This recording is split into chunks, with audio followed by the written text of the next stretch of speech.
So what excites me about this project is that it's a little bit out of the box.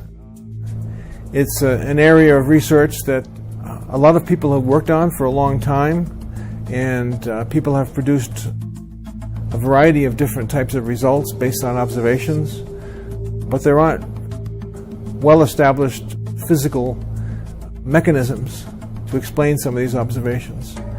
And so another aspect of this project that excites me is that it's so interdisciplinary, and that we've had to gather a group of scientists together that come from very different areas of atmospheric and space research to work together in a way that they probably wouldn't have dreamed of before. And so we have people who work on the behavior of clouds, lightning, but we also have space physicists working on the interaction between the solar wind and the magnetosphere and the ionosphere. And not only that, but we cross disciplinary boundaries in that we have to work with electromagnetism, we have to work with chemistry, we have to work with other aspects of science that are usually not combined together into one project. And so that's part of what makes it interesting to me.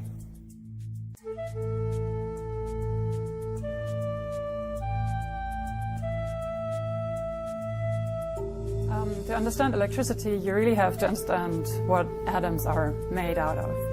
So they consist of a nucleus that has a neutral charge and positively charged particles. And around that nucleus, you have electrons, negatively charged particles that are orbiting around it. Now, if you are rubbing, for example, like when you're rubbing your hands, you're giving these electrons that are going around the nucleus of an atom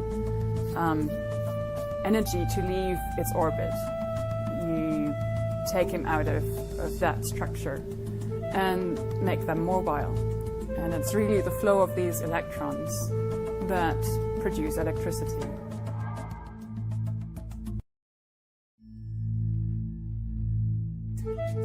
So the atmosphere is largely neutral. And so you need some energy somehow to break the electrons and away from the neutral atom or molecule.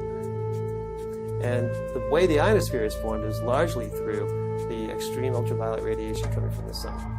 That provides the energy by which you can separate electrons from the atom, and they become free electrons. That atom now becomes positively charged, which is an ion, and that makes up the charged part of the ionosphere, largely from the solar extreme ultraviolet radiation. As we get deeper into the atmosphere, that radiation, it gets absorbed by the upper part of the atmosphere and doesn't reach the surface. You need more energetic particles to further ionize the atmosphere as you get closer to the surface.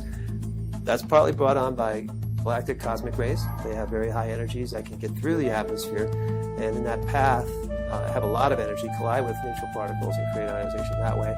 There's also energetic particles from the magnetosphere that come in, and they also create collisions and create ions in the lower atmosphere. And then finally, at the surface, you have radioactive decay. One outcome is radon, and that radon will come up and emanate from the surface and create charged particles. So the distribution from the surface all the way to the edge of space is variable, but it's this distribution that is so challenging because there's chemistry and there's physical pathways and there's external sources and forces that make it very difficult for us to account for it all. But we know those ions constitute the conductivity of the atmosphere.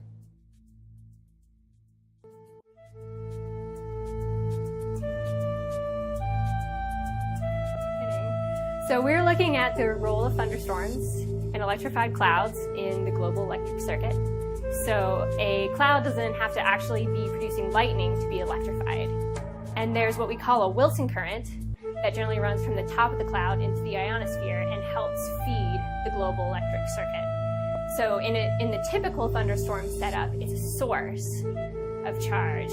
In the reverse setup, or the opposite polarity, it's generally a sink.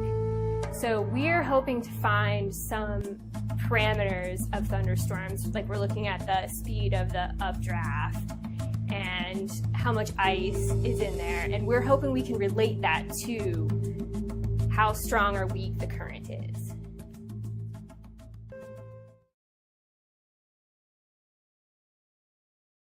On climate, those are very complex questions. We first have to understand the basics, which is what we are doing, in order to see what other impacts it has.